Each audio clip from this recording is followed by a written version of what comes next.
Hello friends, मैं तो स्वागत करता हूँ डेली करंट अफेयर्स की इस इंटरेस्टिंग सेशन में, जहां आप लोग को नवंबर 2024 का करंट अफेयर्स बताया जाएगा।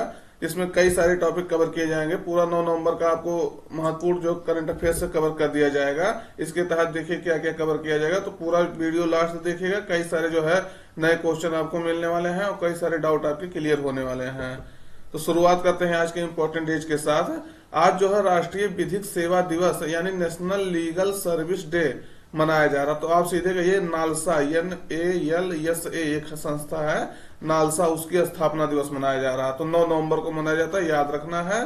क्योंकि नालसा जो है नेशनल लीगल सर्विस अथॉरिटी, इसका स्थापना जो है 9 नवंबर 1987 में जो है इसको स्थापित किया गया था।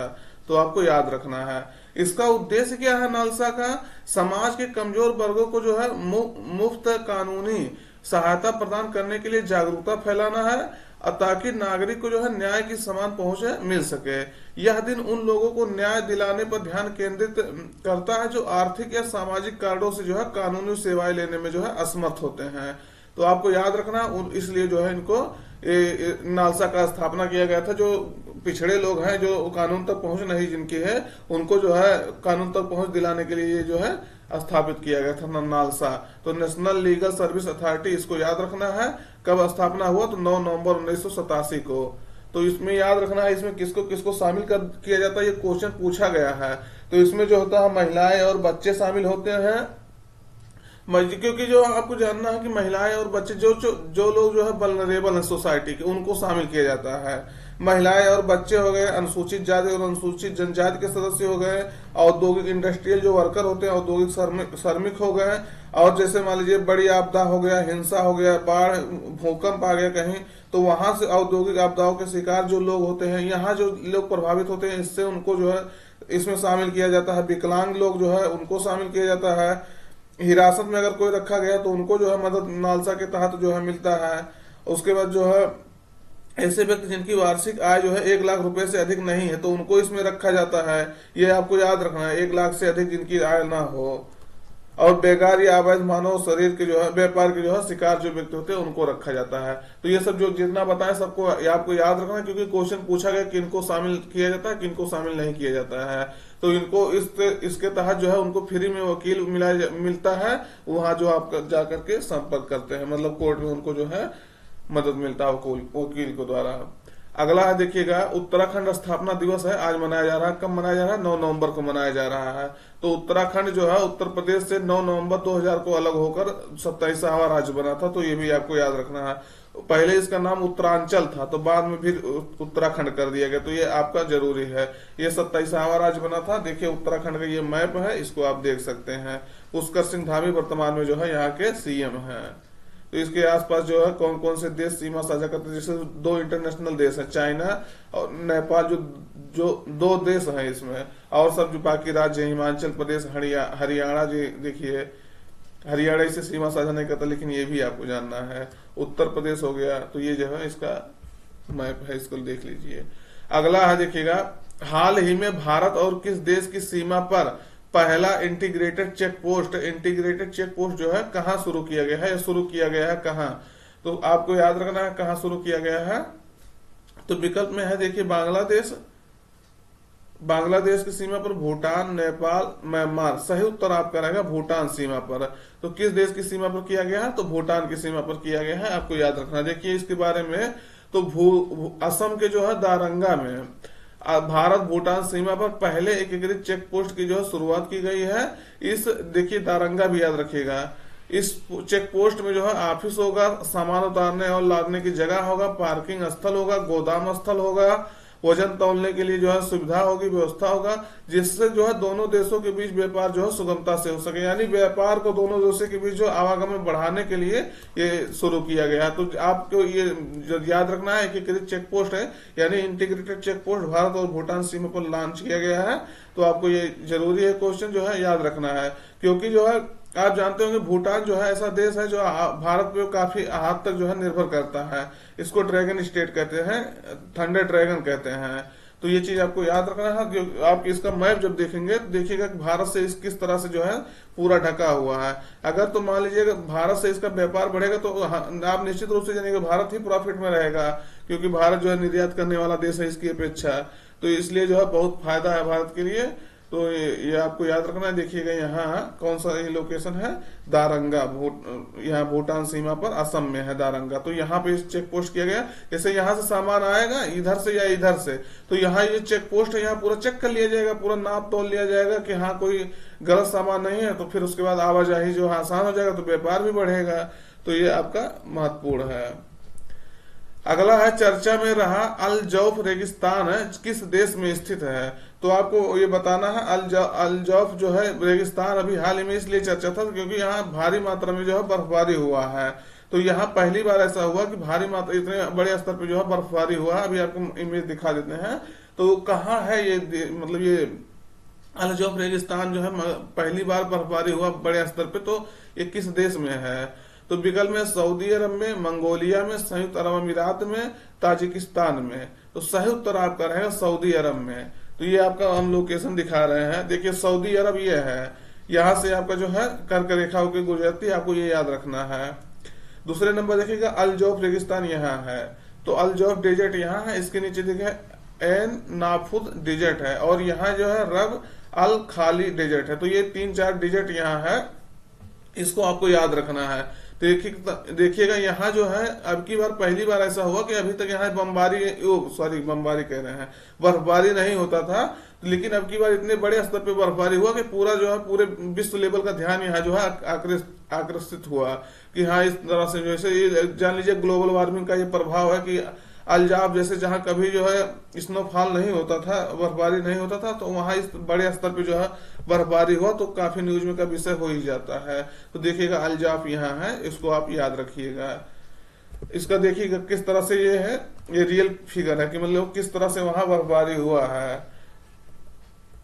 तो आपको याद रखना है क्योंकि काफी न्यूज में आ गया, विश्व लेवल का ध्यान इस पे गया, आकर्षित हुआ है, तो न्यूज में था इसलिए इसको याद रखेंगे। देखिए न्यूज का क्वेश्चन ऐसे बनता है, मान लीजिए आपको पूछ लिया कि अल जौफ रेगिस्तान कहाँ है, तो आपको लगेगा जियोग्राफिक क्वेश्चन है, लेकिन ये जियोग्राफिक क्वेश्चन तो है मान रहे हैं, लेकिन ये न्यूज में था तब पूछा है। क्वेश्चन ऐसे ही पूछता है जो उसमें पूछता है, ज्यादा करके क्वेश्चन अब आपका जो है सब्जेक्ट से भी पूछता है। तो जो न्यूज में रहता है, मान लीजिए कोई संविधान का अनुच्छेद न्यूज में है, या कोई जो है मान लीजिए महान्यायवादी किसी कारण से न्यूज में है, तो महान्यायवादी का अनुच्छेद पूछ लेगा या महान्यायवादी के बारे में कुछ कार्य पूछ लेगा।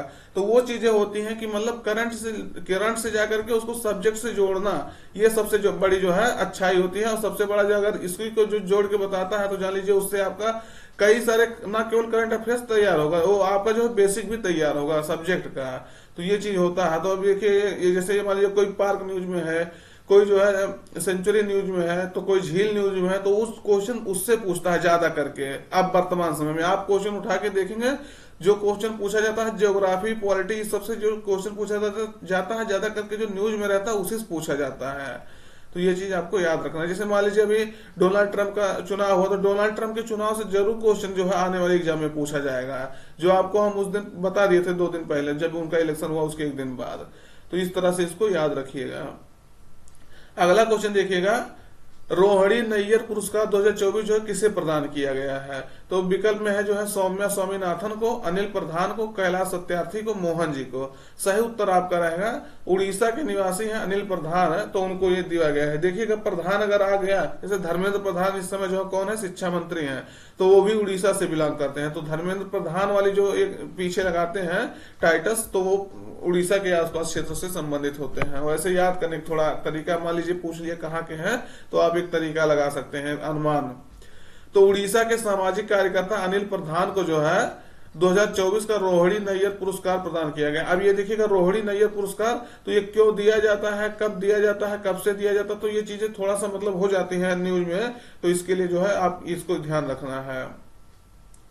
और कौन फाउंडेशन देता है, कब कितना इसमें राशि दिया जाता है, तो थोड़ा सा इसको याद रखिएगा। तो इसमें 10 लाख रुपए जो है नगद पुरस्कार दिया जाता है। अनिल प्रधान को यह पुरस्कार जो ग्रामीण क्षेत्रों में स्टेम मतलब होता है साइंस, टेक्नोलॉजी, इंजीनियरिंग, मैथमेटिक्स, तो ये आपको याद रखना है। स्टेम जो है काफी न्यूज में रहता है, हो सकता है कभी भविष्य में आपका क्वेश्चन ही पूछ ले।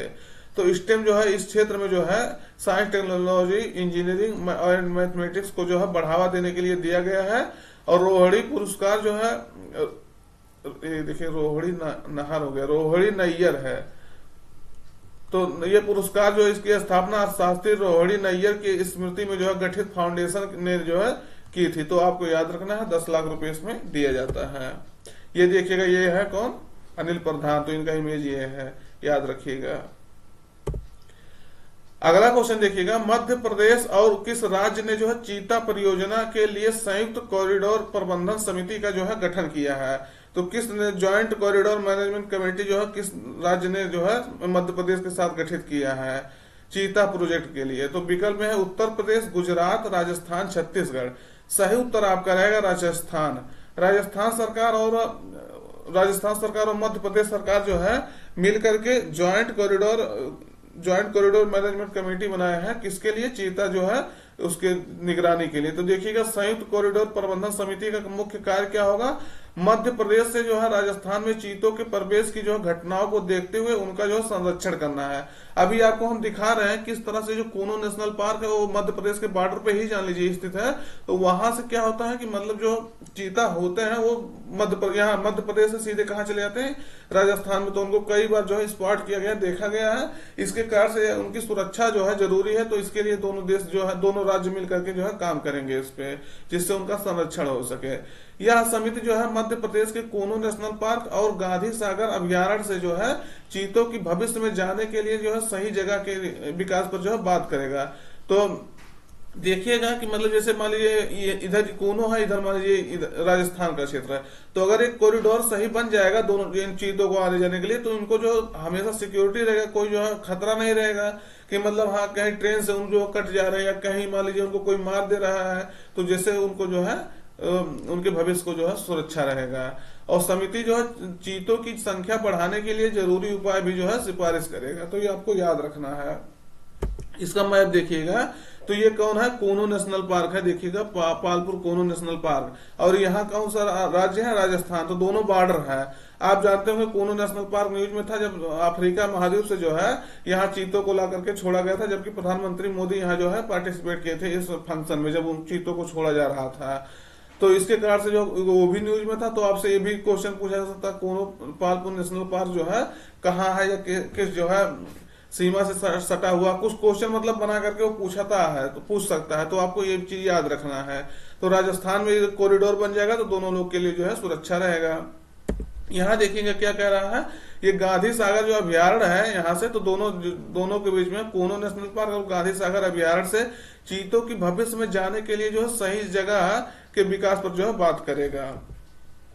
तो यहाँ जो है ये अभ्यारण्य है, कौन अभ्यारण्य है, गांधी सागर अभ्यारण्य। तो वहां दोनों जो है मतलब मिल करके अच्छे जान लीजिए उनके लिए इन्वायरमेंट बनाएंगे, जिससे जो है आवाजाही उनका सही हो सके। अगला क्वेश्चन देखिएगा, उत्तर प्रदेश कैबिनेट ने जो है कहां पर वास सुंदरी और टार्क की जो है सेमीकंडक्टर इकाइयों को स्थापित करने को मंजूरी दी है। तो उत्तर प्रदेश सरकार जो है कहां किया है, विकल्प में है लखनऊ, ग्रेटर नोएडा, गाजियाबाद, कानपुर। सही उत्तर आपका रहेगा ग्रेटर नोएडा में। ये चीज आपको याद रखना है। ग्रेटर नोएडा जो है गौतम बुद्ध नगर का जो है एक शहरी क्षेत्र है, उसको ग्रेटर नोएडा कहा जाता है। आप जानिएगा कि ग्रेटर नोएडा कोई जिला नहीं है, इसका जिला जो है गौतम बुद्ध नगर है। तो ग्रेटर नोएडा में जो है ये स्थापित करने के लिए सेमीकंडक्टर इकाई जो है ये सरकार ने जो है मंजूरी दी है। तो उत्तर प्रदेश जो है सरकार ने ग्रेटर नोएडा की जेवर एयरपोर्ट, आप सब जानते होंगे जेवर एयरपोर्ट जो है यहाँ ग्रीन फील्ड एयरपोर्ट बन रहा है, तो वहां जो है उसके पास है वास सुंदरी, ये HCL ग्रुप की है। वास सुंदरी में जो HCL ग्रुप की लगभग जो है 3,706 करोड़ की जो है लागत से इसमें निवेश करेगा। और टार्क जो है हीरा नंदानी ग्रुप की, ये 28,400 करोड़ रुपए जो है इसमें निवेश करेगा। सेमीकंडक्टर इकाइयों को जो है स्थापित करने की जो है मंजूरी दी है। कहाँ किया है, तो जेवर के पास जो है वाम सुंदरी और जो है टार्क ने किया है। तो गौतम बुद्ध नगर की कहा, ग्रेटर नोएडा में। ये चीज आपको याद रखना है। 50 एकड़ भूमि में जो है ये फैला रहेगा। सेमीकंडक्टर क्या होता है, जिसे अर्धचालक कहते हैं, मतलब चालक भी नहीं पूर्ण रूप से रहता और कुचालक भी नहीं रहता, बीच में जो रहता है उसको जो है सेमीकंडक्टर कहते हैं, अर्धचालक कहते हैं। जैसे सिलिकॉन हो गया, जर्मेनियम हो गया, कैडमियम हो गया, सल्फाइड हो गया, गैलियम आर्सेनाइड हो गया, यानी चालक में जो है विद्युत आप जानते हो तेज से प्रवाहित होता है, और कुचालक में जाता ही नहीं, लेकिन अर्धचालक है इसमें जो है जाएगा लेकिन बहुत स्लो जाएगा। तो ये आपको याद रखना है। तो इसको कहाँ स्थापित किया गया है, तो ये देखिएगा, ये यहाँ जो है ये इसका जो है गौतम बुद्ध नगर जिला है, यही जेवर एयरपोर्ट बन रहा है, तो यही इसको स्थापित किया गया है। ये एनसीआर का भाग है, आप सब जानते होंगे।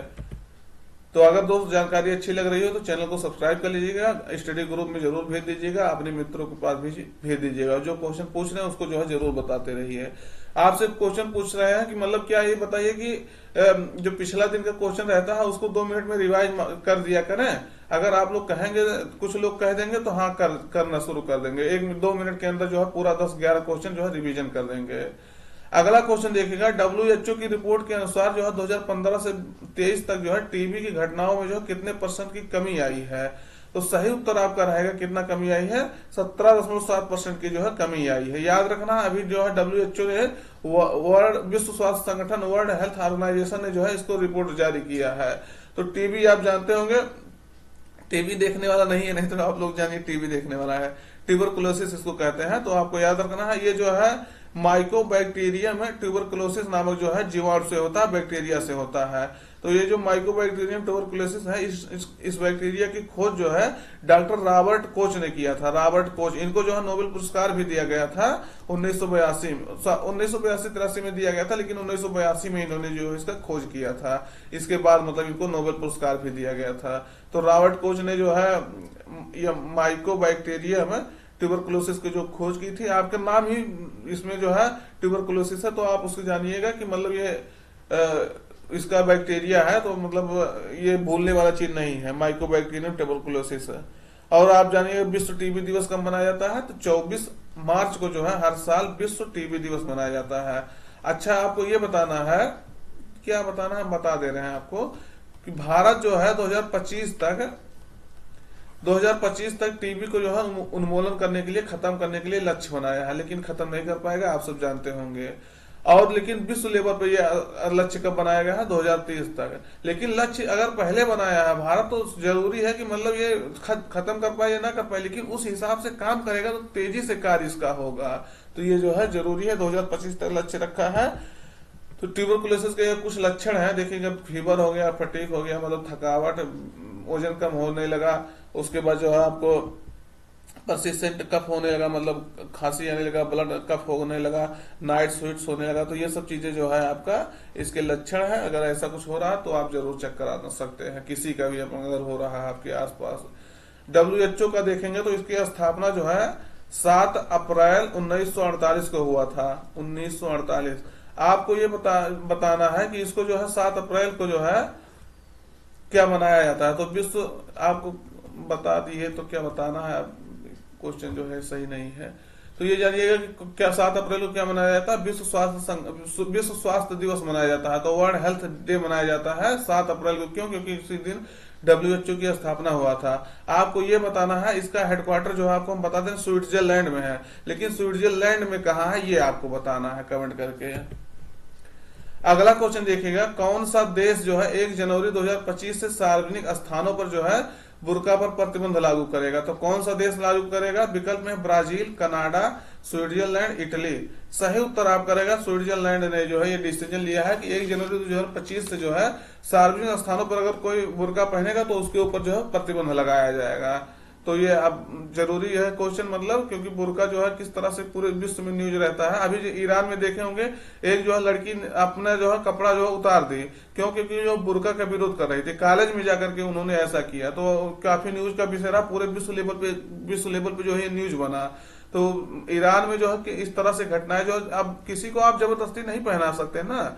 दूसरे नंबर, बुर्का से कई सारी घटनाएं होती हैं, बुर्का पहन के लोग कई सारे जो अपराध कर देते हैं, क्राइम। तो इस तरह से जो है कई मतलब न्यूज सामने आता है, उसके कारण से जो है कई बार ये जो है बुर्का जो है न्यूज में रहता है। तो मतलब आपको जानना, स्विट्जरलैंड जो है इसने लागू कर दिया है 1 जनवरी 2025 से सार्वजनिक स्थानों पर आप बुर्का नहीं पहन सकते हैं। और उसके बाद इसके पहले तजाकिस्तान 2023 में ही बुर्का पर प्रतिबंध लगा दिया है। जहां जो इतने ज्यादा जनसंख्या में मुस्लिम रहते हैं, उसके बावजूद भी उन्होंने जो है ये प्रतिबंध लागू किया है। अगला देखिएगा, भारत ऑस्ट्रेलिया संयुक्त सैन्य अभ्यास जो है ऑस्ट्रा हिंद का 3रा संस्करण जो है कहाँ शुरू हुआ है। तो आपको याद रखना है कहाँ शुरू हुआ है, सही उत्तर आपका रहेगा पुणे में।